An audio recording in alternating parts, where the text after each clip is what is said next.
Okay, let's be brutally honest here. Because what's the point in pretending anymore? They'll tell you I'm the villain in this story. That I'm cold, manipulative. Fine, believe them if you want. But you weren't there.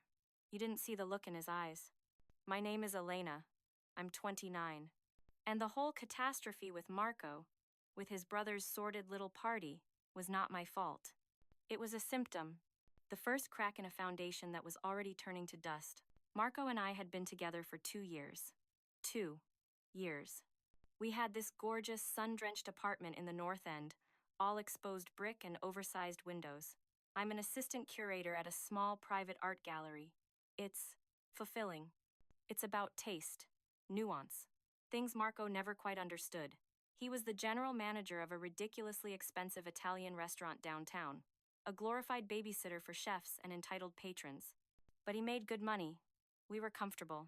Or so I thought. He came home one evening, buzzing with an energy I hadn't seen in months. Not for me. Anyway, he dropped his keys on the marble countertop, a sound that always set my teeth on edge and practically vibrated with excitement. "You are not going to believe this," he said, pulling me into a hug that felt more like a capture. He smelled like garlic and expensive wine. He was talking about his older brother, Leo. Now, Leo was a dentist, a man who made a fortune whitening the smiles of the city's elite, yet somehow always looked miserable. He'd gone through a nasty divorce 3 years ago. His ex-wife, a woman named Isabella who taught elementary school art, had apparently taken him to the cleaners. The way Marco explained it, his voice filled with a righteous anger that felt completely rehearsed. Leo had been drowning in alimony payments. She made less than him, of course, Marco explained, pacing the kitchen. So, the court just gave her a salary from his pocket. For 3 years, Elena. He's been eating canned soup while she's probably taking vacations in Tuscany. I highly doubted Leo was eating canned soup. I'd seen his watch, but I let him talk. And this is where it began. The little seed. He went on and on about Leo's final payment. It was happening this month. He was finally free. So all the guys, Marco said, his eyes gleaming, we're throwing him a party. A real one. We're taking him to Atlantic City for a whole weekend. All expenses paid. To celebrate him getting his life back. I sat there, swirling the cheap red wine in my glass, and I did the math. Not the financial math. The emotional math. Marco made a lot more than I did. A significant amount more. And here he was, celebrating a man escaping a financial obligation to the woman he'd built a life with. And a thought, cold and sharp, slid into my mind. What if this was a test? What if he was watching my reaction? Thinking about us? About our future? About what would happen if we ever ended? The thought was ugly. It felt calculating.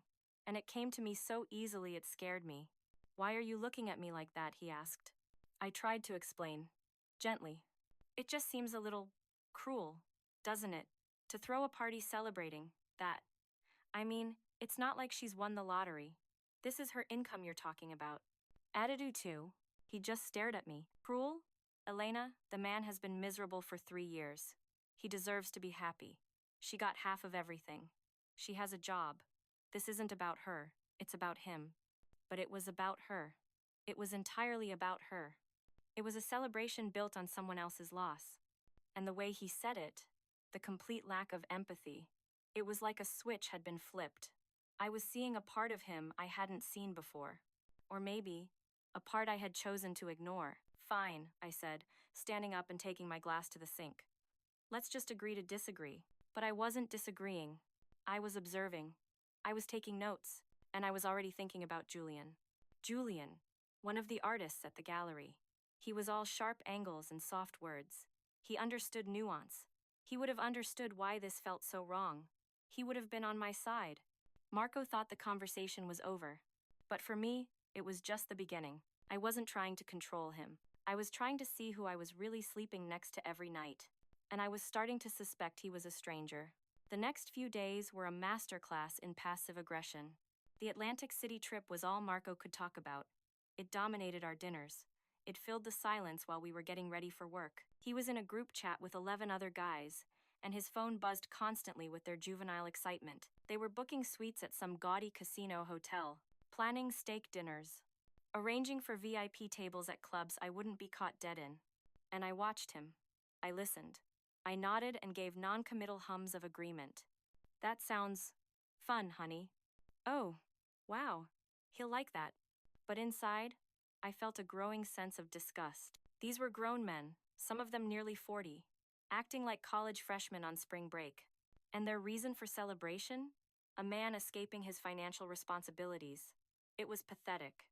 It confirmed every dark thought I'd been having. This wasn't just about Leo. This was about all of them. A little club of men terrified of commitment, patting each other on the back for dodging the bullet of lifelong partnership. And Marco, my Marco, was their president.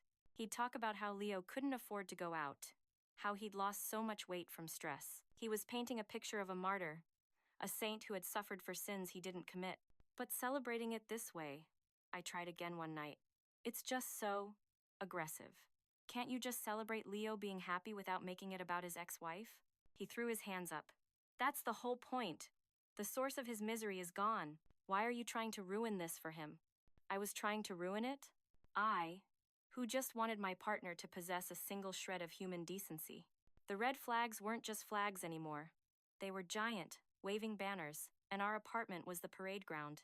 I started spending more time at the gallery, late nights, organizing the back room. But really, I was texting Julian, telling him about my day, asking about his work. His canvases were vast and chaotic and beautiful. He painted feelings, not things. I told him about the party, vaguely. My boyfriend and his friends are being guys, I guess. His reply came instantly. The world has enough guys. It needs more gentlemen. My heart did a stupid little flutter. See? He got it. The breaking point came on a Thursday night. My phone was dead, so I asked to use Marco's to look up a restaurant for a work lunch. He handed it over without a second thought. And as I was typing, a notification banner slid down from the top of the screen. A picture message. From the group chat, which they had lovingly named Leo's Freedom Ride. I clicked on it. I wish I hadn't. It was a mock-up of a t-shirt.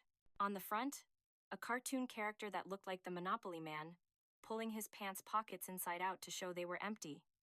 Above it, in big block letters, it said, Alimony, the only game where the winner gets to lose. And on the back, finally free. Can afford beer again.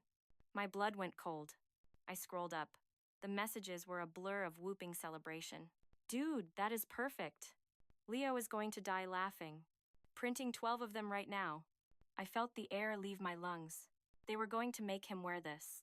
In public, a walking billboard of cruelty, mocking a woman's financial stability, a woman who was the mother of his nieces.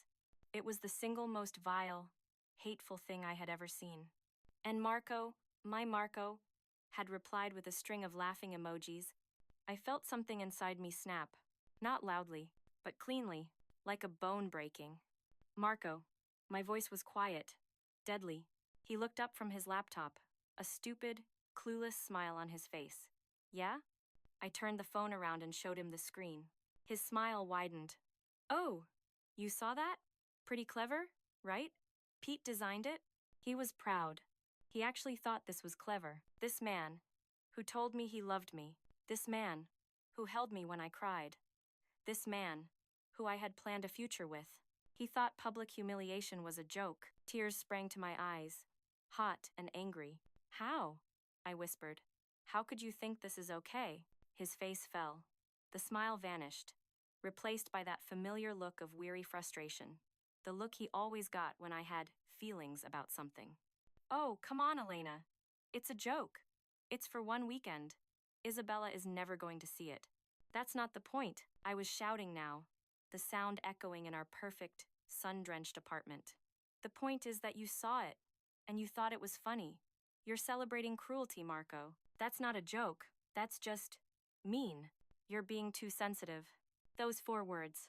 The 4 words every man uses when he doesn't want to admit he's wrong. The 4 words that tell a woman her feelings are invalid. The fight consumed the entire weekend. It was ugly, vicious. I told him he was becoming a monster. He told me I was trying to control him. I told him this revealed a fundamental flaw in his character. He told me I needed to get out of my ivory tower at the gallery and live in the real world. We canceled dinner plans. We slept with our backs to each other in our king-size bed, a frozen sea of duvet between us.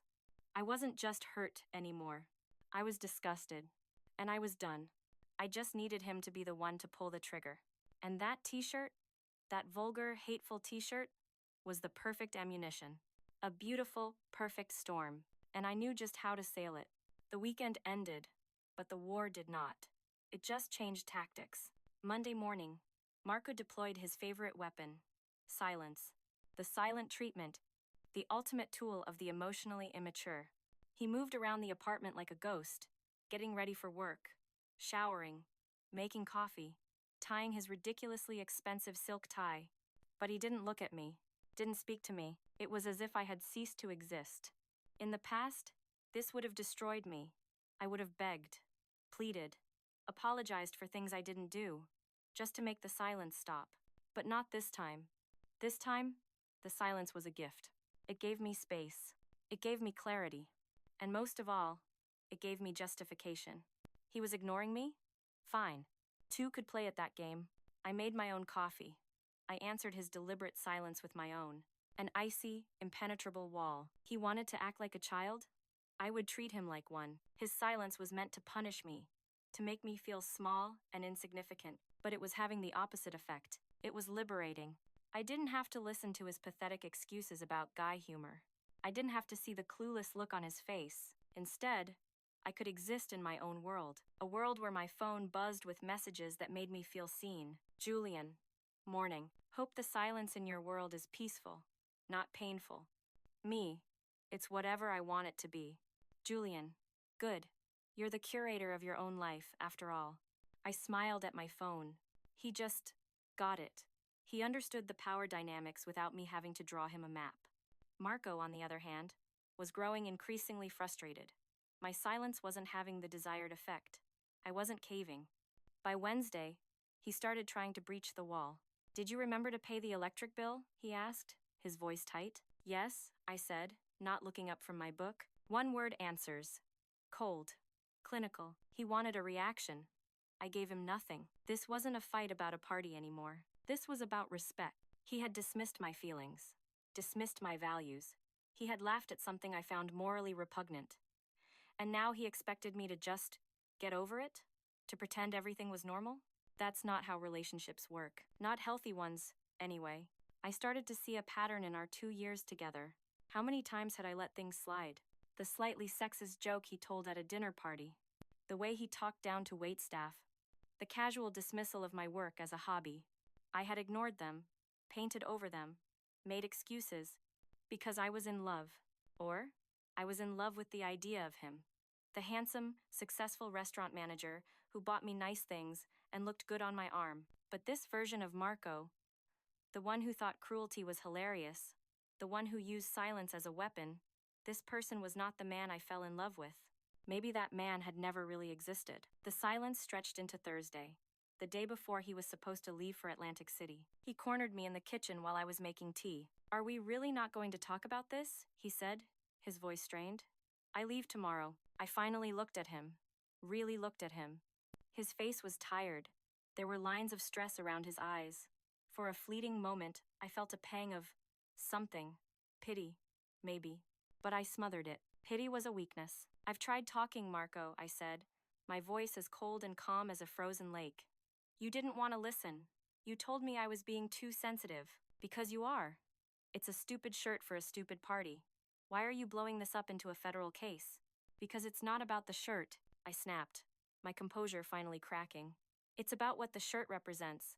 It represents a complete lack of empathy. It represents a cruelty that you find funny. And that scares me. What does that say about you? What does that say about us? He just stared at me, his mouth opening and closing like a fish. He had no answer. Because there was no good answer.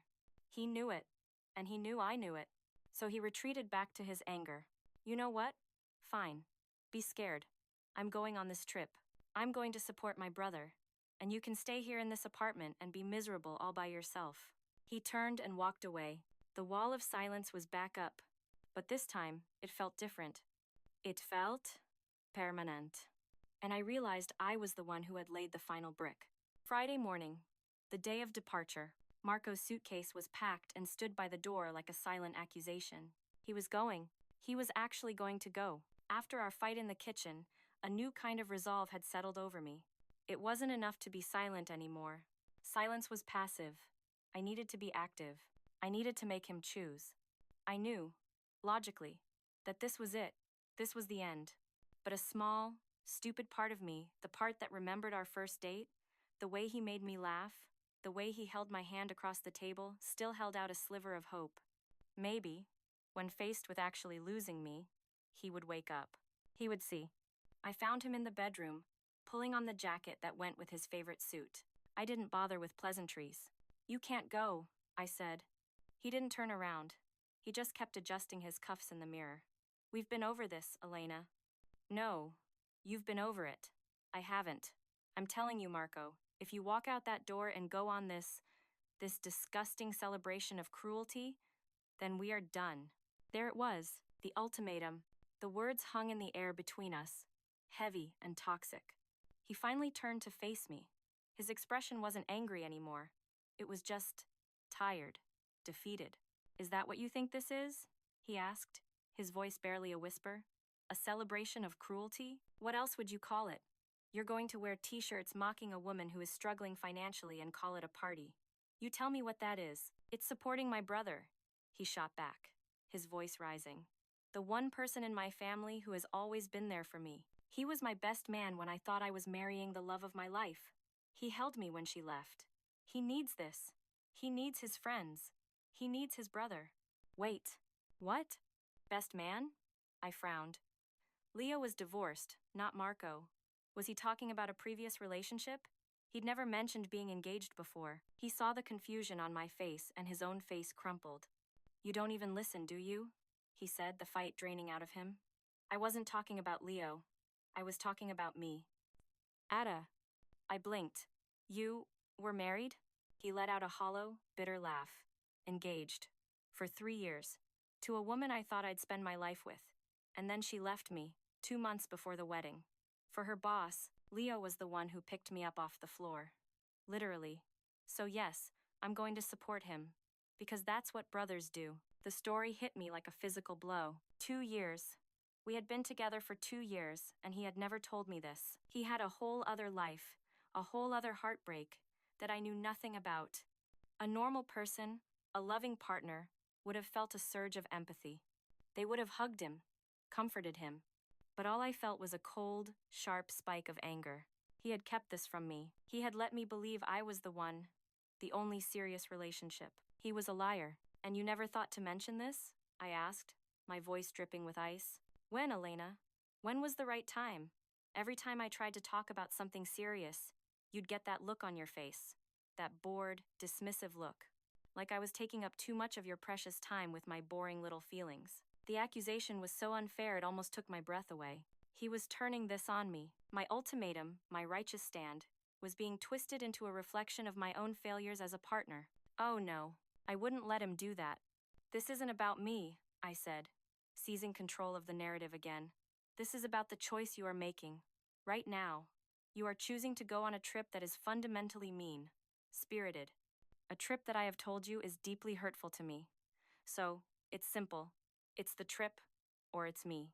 I thought, for a moment, that I saw him hesitate, a flicker of something in his eyes. Regret? Love? I held my breath. And then it was gone, replaced by a hard, steely resolve. "David is my brother," he said, his voice flat and final. "He deserves my support." He picked up his suitcase. He walked past me, close enough that I could feel the air move, but he didn't touch me. He didn't look back. I heard the front door open. I heard it close. The lock clicked into place. And then, silence. The choice had been made, and he hadn't chosen me. The sliver of hope I'd been holding onto died. And in its place, something else began to grow. Something cold and hard and vengeful. He wanted to play hardball? Fine. He had no idea who he was messing with. I didn't cry. I expected to. I thought the tears would come. A great, heaving storm of grief for my 2-year relationship. But there was nothing. Just a cold, quiet rage humming in my veins. He thought he could just walk away? He thought he could choose his pack of insensitive Neanderthals over me and there would be no consequences? He had underestimated me. I waited an hour to make sure he was on the road, out of the city. Then I picked up my phone. My first call was to his mother, Carla. Carla had always adored me. She thought I was a civilizing influence on her rough around the edges son. We'd had long lunches, shopped together. She thought I was perfect.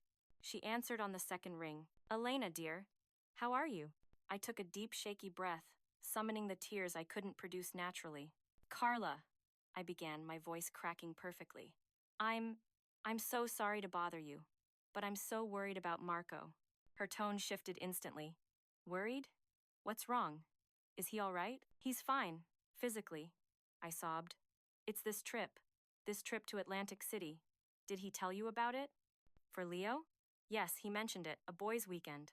It's more than that, Carla, I whispered, as if I were sharing a terrible secret. They're calling it a divorce party. They've made these horrible t-shirts, mocking Isabella. It's so cruel. It's not the Marco I know. I'm scared, Carla. I'm scared his friends are turning him into someone callous. Silence on the other end of the line. Then, a sigh. Oh, Elena, I'm so sorry. Boys can be such idiots. I tried to talk to him. I continued, pressing my advantage. I told him how hurtful it was, and he just shut me out. He chose them over me. I don't know what to do. You leave it to me, dear, she said, her voice turning to steel. I will be having a word with my son. Checkmate. My next calls were to our mutual friends. I didn't call the men. They would side with him. I called the women. Sarah, Chloe. I gave them the same story, tailored slightly for each of them. I emphasized the t-shirt. Women always responded to the t-shirt. I painted a picture of a man I no longer recognized, a man who found joy in cruelty. I told them how he had dismissed my feelings, how he had chosen this horrible trip over our relationship. The validation was intoxicating. Oh my God, Elena, that's disgusting. I can't believe he would do that. It doesn't sound like him at all. You poor thing. You don't deserve that. It was working.